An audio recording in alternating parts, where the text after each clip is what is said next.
Hey guys, and welcome to this video on a game called Dungeon Rushes, which I was lucky enough to get a press copy of before it came out. And unfortunately, I didn't do a video on it before it came out, because it's a bit slow, and I have to be harsh about that. So, it's a game where you go through dungeons and you raid them, you have a party of characters. It's a very kind of neat, cute RPG, and I do love the design of it. The menus and everything just scream polish. And it's all great, it has the makings of a great game. Unfortunately, each character you get only has 3 skills, and you can level them up, but the upgrade system is just very linear. To counter that, they do have a somewhat, expansive equipment system, I guess, so you can equip your characters with various equipment, and some of them will have drawbacks, like that one will give him armor, but it will reduce his speed, that one will increase his attack, but reduce his speed, so like this guy's very slow, but tanky and powerful. Whereas my rogue, my main character, has a lot of sort of energy buffs and a few speed buffs here and there, as well as some increased health, because health is low, or his health. I still haven't worked out the gender of my main character. So I will jump into a dungeon in a moment, but just to take you back to the main menu, because this isn't as simple as... Can I even go back to the main menu? I don't think I can. Well, I can still do everything from here. So you have your workshop, this is your kind of crafting system, and every time you craft stuff you upgrade the relevant crafting section. So if I craft loads of weapons, then my blacksmith will level up and you'll unlock more recipes. And this is quite good, like all the equipment you get from raiding dungeons, it feels as though it's generous, but at the same time you don't have enough materials to just craft absolutely everything, which I think is good. So you also have the shop. Now this is one of my other criticisms, you can just buy everything in the shop every time. You get such an insane amount of money from raiding dungeons that you might as well just buy everything. It's so dirt cheap and it just gives you loads of resources that you can use for crafting and loads of potions and stuff like that. So money, you get too much of it. However, money has another purpose, because if I go into my dungeons, as well as raiding dungeons, you have a dungeon of your own. And you can upgrade this through spending money, and this is where money does have a use, because it is damn expensive to get dungeon upgrades. But this is my first dungeon, so if I go into edit, you can see you can design the layout. It's very similar to Mighty Quest for Epic Loot, except not 3D and it's top-down 2D. So I've set out the layout, I've put a key there, which is used to get through the door there, the door which currently leads to nowhere. And then there's a very sort of big boss fight here with lots of dangerous enemies, and then there's some traps. So basically, they spawn there, they're going to have to go down here, go through loads of traps, and then as they're bleeding and falling apart, they're going to have a difficult fight before they can get to my treasure.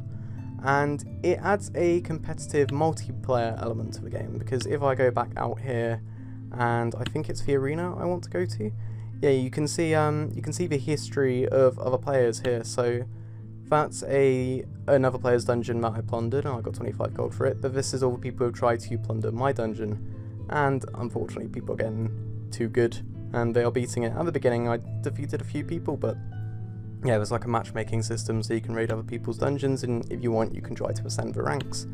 So, as I said, multiple dungeons, this is where I began. I've gone through this kind of route, it's very linear, you don't have much choice as to where you go.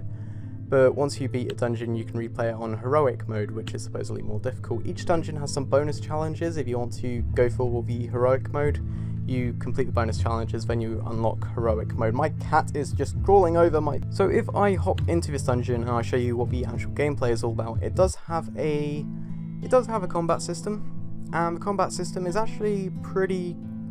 I want to say tactical, but at the same time, there's something kind of lacking. So I will skip through the story and the dialogue and everything. There is a dialogue between the characters, which is nice. It's not voice acted or anything, but it's nice to see all the characters. They all have a lot of personality, and basically a lion is just wanting to raid dungeons, and she comes across, or he comes across, all these other characters who have their own stories to share. So this is what you're going to be seeing for most of the game. You start in an area and you have to go through tiles and uncover where the treasure in the dungeon is.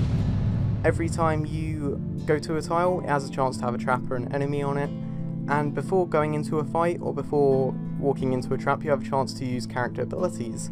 Like this character's ability will send the enemies to sleep, but seeing as it's just one, I can go ahead and fight him. So this will take you to the combat screen. Again, a very kind of old school turn-based combat RPG, which I love. So each character, as I said, has 3 abilities, like for example my new vampire, which I've just unlocked, has a slash ability for 8 damage with doubled crit chance, has a laceration ability which will inflict bleeding, or has a 70% chance to inflict bleeding on the enemy, and bleeding over 2 turns will reduce the enemy's health by 3. Or I have Blood Rage, which does no damage, but it costs 1 mana, it's a ranged ability, and it goes into a bloodthirsty state of fury, increasing her crit chance. So that's 100% chance to have increased crit chance, which is 10% plus for 4 turns, and you can upgrade each of these to make them more powerful. But seeing as it's just one enemy, I think it's safe to say I can just do loads of standard attacks on him. You don't heal after every battle, so the main difficulty of the combat comes in endurance. Like, you will occasionally get bosses that will be difficult, but the main problem is getting through the dungeon with enough health to get to the end. So this is a trap which will just crush my armour. Honestly, reduced armour isn't that bad, and the debuffs and buffs in this game are generally just ineffective at this point, which is my main criticism with the strategy in the game. So there's no reason to waste energy on disarming it, but at the same time, like, I've never run out of energy in a level. I could disarm every single trap I come across and it should be fine, but I'm assuming that's just an early game thing, seeing as right now I'm only on like dungeon 15 or whatever, so I'm assuming as I get later in the game I will struggle. Occasionally you get things like this which will either bless you or curse you, so that one gave me increased parry chance on all my characters. But overall, it's just a matter of exploring each dungeon, fighting the enemies, and getting through to the end. The difficulty is there, like a few dungeons I've had to replay, because either I haven't done it ideally, or I haven't been powerful enough. But abilities like this, the dwarf has a whirlwind ability which is 8 damage for 1 mana to everything in a row. You have a maximum of 6 enemies, but whirlwind is just incredibly powerful, and there's no real reason to use his other abilities because whirlwind just devastates the enemy. And it does seem as though balance needs to be tweaked a bit. A few abilities need to be made more powerful and other ones need to be made weaker. But it's annoying because I can't say the game is bad. It's just a bit too slow. They should make it more difficult early on, and then they should kind of show you what the game's all about. I have ranged attacks so I can hit enemies who are blocked by other enemies, but as of right now I still haven't come into any difficult fights, so hopefully there will be a boss at the end of this dungeon and I can show you where the difficulty comes in and what the kind of fights get like. You see, I don't even feel compelled to explain the other abilities to you, because most of the time you're just not going to be using them. Most of the time you are just going to be straight up attacking the enemies. And because there's no skill trees or ability trees, there's no real way to build your characters. You have the equipment and the items, which will vary. I should also mention each character has abilities that you can use when exploring, like, in fact I'll use the dwarf's one because that will unveil a treasure room. So over there, that is the treasure I want to get to, so that's my objective. You can get others, like that one will reveal a group of enemies and then they'll take more damage, that one regenerates my allies' mana, and that one will just reveal any adjacent squares. I did get a level up on my bard friend, so if I go to his skills, like, the only choice you have is which skill you're going to make more powerful. So I've been upgrading his muteness, which applies silence to all the enemies and damages them. So like at the beginning it did 2 magic damage and silence them for 2 turns, and it cost 1 mana. Now it does 5 damage to all enemies, it costs 2 mana, and silences them for 3 turns. Whereas these abilities, like, all that does is increase the damage by 1 and reduce the enemy mana by 1. And this one, this is a useless skill, it increases all your allies' armor, but that's by 15%. Like, that would be great if I was taking, say, 100 damage per turn and the HP was all ramped up, but I'm taking at most like 5 or 6 damage, and that's a lot of damage. So 15% of that is 1. It's just, even if I got it to max, I presume it's about, let's say, 15, 20, 25, 30, 35. So maybe if I'm lucky it will go up to 2. But you can see what I mean. Right now, it's just everything is so minimal, and it feels as though it could be good later on. I might as well just dispel that so it does nothing. But right now, I have been... Ooh, okay, what are you doing here? It's a training camp, not a dungeon. We're here to put an end to your Machiavellian actions? Is that an actual word? So it's not a word I'm unaware of.